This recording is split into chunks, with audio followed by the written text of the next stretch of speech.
Bismillahirrahmanirrahim. Assalamu alaykum wa rahmatullahi wa barakatuh. Hürmetlik anlıqçı dostlar. Tövende diktanladı bolduğun Muhammed Ali Amin Ustaz qalamga alğan yangi tafsirdan özündilərinin davamı. Yaqtırıb anlaşılğanını ümid qilamiz. Masad surəsinin tafsirisi. Bismillahirrahmanirrahim. Tabbat yada abi lahab wa tab ما أغنى عنه ماله وما كسب سيصلى نارا ذات لهب وامرأته حمالة الحطب في جيدها حبل من مسد Abu Lahabning ikki qo'li qurib ketsin. Qurib ketib bo'ldi. Oningga mol dunyosi va topqanlari asqatmadi. O va o'tin to'shig'ich xotinimi bo'ynida mahkam arg'amchi bilan lavuldab turgan do'zaxga kirdi.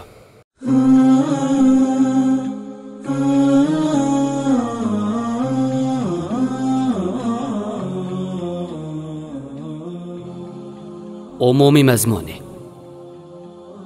Bu sura haq va batil orasidagi kurashning batil tarafiga aloqador bayonini o'z ichiga olgan bo'lib, birinchi oyatda batilning boshlanish va oxirlash nuqtasi tilga olingan. Haq va batil o'rtasidagi kurash zamoni avvaldan tortib qiyomatgacha davom qiladigan bo'lib, surada Rasulullohning davridagi Abu Lahab misol sifatida tilga olingan. Sura qo'llari qurisin, ziyon tortsin, tugassin, halok bo'lsin ma'nosidagi eg'ir baddua bilan boshlangan bo'lsa, shu oyatning o'zida qo'llari qurib ketdi, ziyon tortdi, tugashdi, halok bo'ldi degan ma'nodagi xabar bilan chekinish fursatining yo'qligi va eg'ir oqibatga duchor bo'lganligini e'lon qilish orqali oxirlashish nuqtasini bayon qildi. Oyat turib bu darajada eg'ir jazoga mubtalo bo'lgan Abu Lahab kim? Qanday jinoyat o'tkazgan? Oyat shuningga maxsusmi? Abu Lahab nimada ziyon tortdi? Abu Lahabning ismi Abdul Uzza bo'lib, Payg'ambar alayhisolamning tog'isi edi. Allohning yaqin tuqqanlarini ogohlantirgan buyrug'iga asosan, butun Quraysh jamoatlarini Safatiga to'plab, o'zining payg'ambarligini e'lon qilgan tunji kunidan boshlab, Payg'ambar alayhisolamga o'shmanlikni oshkorlagan, dushmanlik qilishga boshlagan va Allohning dushmani sifidan o'rin olgan edi. Shuningdek keyin Rasulullohning da'vat qilgan o'rinlarda orqasidan yurib, boshqalarni payg'ambar alayhisolamga ishonmaslikka kuch ko'rsatdi. Bu ishlarga bolalarım yordamlashib, Rasululloh va agashkuchilar bilan jadal qiladi.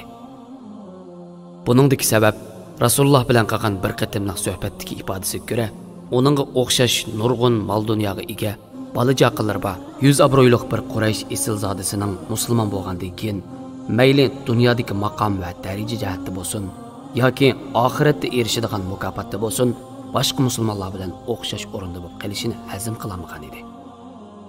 Abu Lahabning xotini Arwa binti Harb bin Umayya bo'lib, Abu Sufyonning qiz qarindoshi edi. Alloh taolo erlar va ayollarni qiyomatdagi hukmda tamoman bir-biridan mustaqil qilgan bo'lib, Lut alayhisolamning ayolining yomon oqibati, Fir'avnning ayolining soliha ayol bo'lishi buning ro'shan bir ifodasidir. Ammo ayol erining ozg'unligiga sherik bo'lib, mangan yo'lida bilmangsa, erishadigan natijami o'xshash bo'ladi. Abu Lahabning xotini eriga o'xshashla da'vatga dushmanlik pozitsiyasida bo'lib, bir tarafdan Rasululloh mangadigan yo'llarga tikanlik shoxshumlarni tashlab aziyat bersa, yana bir tarafdan suxanchilik qilish orqali boshqalarni Rasululloh va musulmonlarga qarshi kuch kiritib, o'zining do'zaxda kuydigan o'tinni to'playdi. Surada Allohga qarshi maydonda turib, islomga va islom da'vatiga qarta dushmanlar harakat qiladigan Abu Lahab, xotini va bolalardan tarkib topgan oilachi dushmanlik qiladigan bu tipdagi kishilarga qilingan baddua va yomon oqibat bayon qilingan. Shundaqla bu tipdagi kishilarning jamiyatdagi o'rni, huquqiy, mol dunyo va bola-chaqalar qatorliq kuch-quvvat deb o'ylab qolgan narsalarning hech qaysisining asqatmaydiganligi. Dunyoda islom da'vatining bosh ko'tarishi va bularning vayronligi bilan oxiratda bo'lsa lavuldab turgan do'zaxga kirishi bilan jazolanganligi bayon qilingan. Xulosa shuki, kishi shaqiylikda chekiga yetganda shu darajada fosiqlashadiki, oilasini botil yo'lga so'rab kiradi. Sil rahimni unutib, qarindishining o'g'li bo'lishiga qaramasdan jon jahli bilan qarshi chiqib, turlik aziyatlarni beradi. Hattoki o'z jamiyati Banu Hashimning jilg'ida qamilib boyqut qilinishiga aktiv ovoz qo'shadi. Bularning hammasi mol dunyosi, yuz obro'yi va palichaqlarni asqatidi deb ishonch qilganligidan edi. Halbuki kuch-quvvat deb o'ylab qolgan narsalari dunyodami asqatmadi, oxiratdami jazosi lavuldab turgan o't bo'ldi.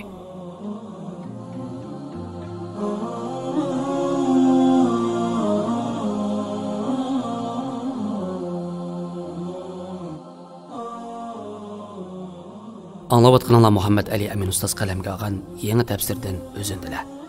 Masad surasining tafsirisi. Oyat tahlili.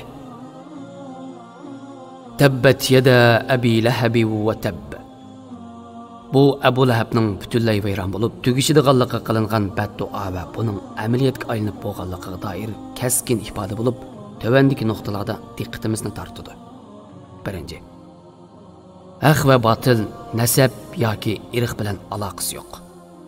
Rasulullohga va islom da'vatiga tunji kunidan boshlab o'shmanlik qilgan va oxirgacha dushmanlikni to'xtatmagan. Oyatda baddua qilinib, dunyo va oxiratda xarzabullikqa mahkum qilingan kishi payg'ambar alayhisalomning tog'asidir. Ikkinchi, bu oyat payg'ambar alayhisalomga yaqin urug' tuqqanlarni ogohlantirish buyrug'i kelgandan keyin Rasululloh Quraysh jamoatlarini Safa tog'iga to'plab Allohning azobidan ogohlantirganda Abu Lahabning Rasululloh qilgan badduosidan kiyinla tushgan. Bu islomning dastlabki mazgili bo'lib, mutlaq ko'p sonli kishilar texi iymon etmagan, dushmanlikni ifodalayotgan vaqtlar edi. Boshqalar emas, Abu Lahabning tanlanib baddua qilinib, halokatga mahkum qilinishining natijasini Abu Lahabning hayotining oxirgacha dushmanligini to'xtatmasligi, o'g'illarini majburlab Rasulullohning qizlarini taloq qildirishi, hattoki boshqa jamoatlar bilan birlashib o'z jamoatiga qarshi embargo yurgizganligi. Oxirida og'ir yuqumli kasal bilan o'lib, jasadidan bolalarning qochib, sesib, puruq tarqag'ila boshlaganda arg'amchi bilan so'rab, kaltak bilan ittirib, o'rakka tashlab ko'milgan oqibatidan ko'rib olaymiz.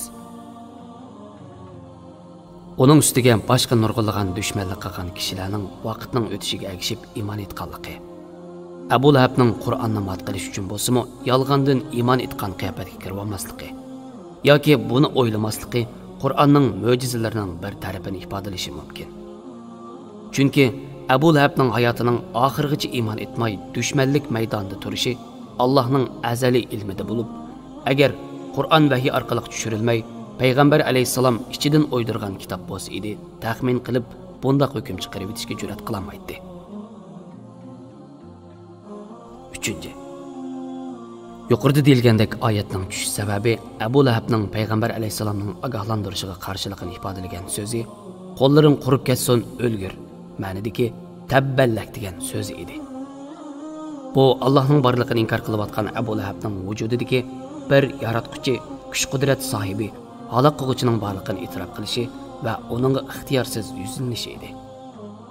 Alloh buning qarshiligida Abu Lahab tugasin, halok bo'lsin, halok bo'lishga mahkum bo'ldi ma'nidagi bu oyatni tushirdi. Ma aghna anhu maluhu va ma kasab. Bu oyat islom dushmanlariga dunyodagi yomon oqibatdan ogohlantirish bo'lsa, musulmonlarga tasalli va xush bishoratdir. Abu Lahabga o'xshash islom dushmanlari o'zining iqtisodiy, harbiy va odam kuchiga ishonadi va bular bilan tahdid soladi. İnson ojizligi natijasida musulmonlarda shu nuqtada bir oz qo'rqinch paydo bo'ladi. Alloh bu va'dasi orqali musulmonlarga tasalli va xotirjamlik beryapti.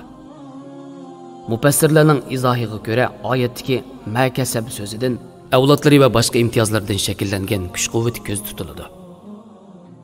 Rasulullohning ikki qizi Abu Lahabning ikki o'g'lining nikohida bo'lib, Abu Lahab o'g'illaridan talab qilib Rasulullohning qizlarini taloq qildirib o'tgan. Kichik o'g'li Utayba safarga chiqishdan burun Rasulullohning qishig'i berib azor bergan. Rasululloh "Allohumma sallit alayhi kalbak" ey Allah, onunğa itingni musallat qilgin deb duo qilgan. Sham safari jarayonida Abu Lahab tushgan yerning yirtqich hayvonlar makoni ekanligini bilib, Rasulullohning duosini aslaydi-da, hamrohlaridan yordam so'raydi. Karvondagilar to'gilarni atrofga qo'rshav shaklda cho'ktirib, O'taybani orsiga ilib qo'g'dab uxlaydi. Kechasi bir sher kelib, hech kimga chiqilmay O'taybani o'ldirib ketib qoladi. Shunda qilib Abu Lahab ishongan bolalarining oqibatimi fojialik oxirlashadi. Sayasla naran zata lahab. Dunyodagi jazodan keyin bu oyatda oxiratdagi oqibatini bayon qilib, lavildab turadigan o'tga kirdiganligini bayon qiladi. Dunyoda jazosini tortganligini amaliy ko'rgan bo'lsak, oxiratdagi jazosimi aniqdir. Chunki bu la'natni qilgan Allohdir. Dunyoda jazosini bergan Allohdir. Oxiratda do'zaxga kirdiganligini bayon qilganmi Allohdir. Alloh rost so'zligichidir. Va imra'atuhu hammalatal hatab. Allah bu oyatda Abu Lahabning jazosiga ayolini qo'shdi. Ya'ni ayolimi lavildab turgan o'tga kiradi. Bu ayolning do'zaxga kirishi Abu Lahabning ayoli bo'lganligi uchunmi?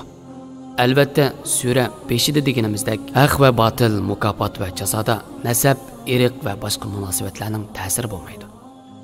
Lut alayhisalomning ayoli halok bo'lgan bo'lsa, Fir'avnning ayoli nijot topdi. Abu Lahabning ayoli Quraysh ichidagi esil zoda ayollar qatoridan bo'lishiga qaramay, Rasulullohga nihoyat qattiq aziyatlarni qildi.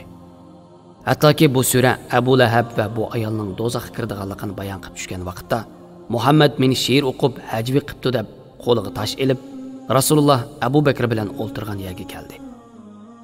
Allah Rasulullohni uning ko'ziga ko'rsatmadi. Abu Bakrdan Rasulullohning nadiligini so'rab qaytdi. Bu ayol qilgan ishlarining jazosi sifatida dunyoda o'g'li Utaybining ichinishlik oqibati va eri Abu Lahabning seskinishlik o'limi bilan jazosini tortgan bo'lsa, oxiratda eri bilan do'zaxga kirdiganligi bayon qilindi. Oyatda bu ayolni hammalatal hatab, ya'ni o'tin to'shig'ichi deb sifatladi.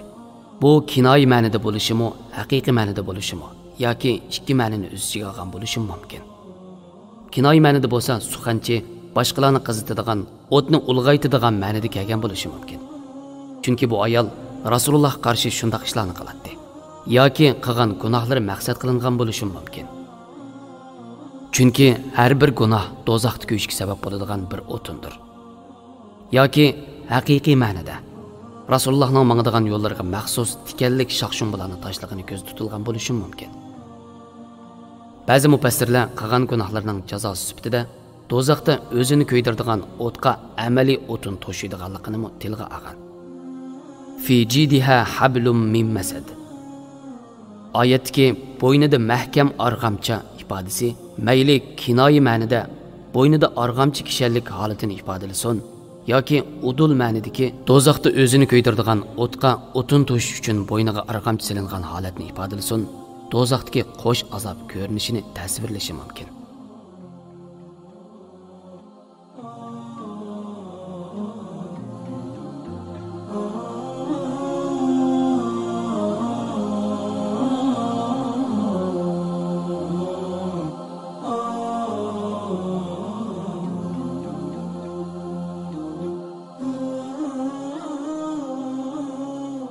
Suraning oldidagi sura bilan aloqasi.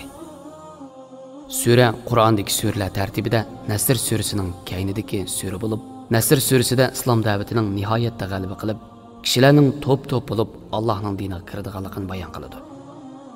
Masad surasi bo'lsa, oldingi suradagi mazmunlarning davomi sifatida Abu Lahabga o'xshash haddidan oshganlarga, kelgusida kishilarga to'p-to'p bo'lib dinga kirib, islom g'alaba qilgan vaqtdagi yomon oqibatdan ogohlantirish bo'lishi mumkin. Suraning tushish sababi. Bu payg'ambarlikning 4-yili. Fatiha surasidan keyin Takvir surasidan ilgari Makkada tushgan 5 oyatlik suradir. Ibn Abbosdan kelgan rivoyatga ko'ra, payg'ambar alayhisalomga tuqqanlarni ogohlantirishga buyurib oyat tushganda, Rasululloh Quraysh jamoatlarini Safatga to'plab, o'zining payg'ambarligini e'lon qilib, Allohning azobidan ogohlantirgan. Abu Lahab Rasulullohga o'lgur, qo'rg'ur degan ma'noda badduo qilib, da'vatiga qarshi chiqqan.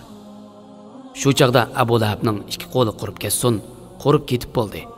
onunğa mal dünyası ve tapqanları az qatmadı degan oyat tushgan.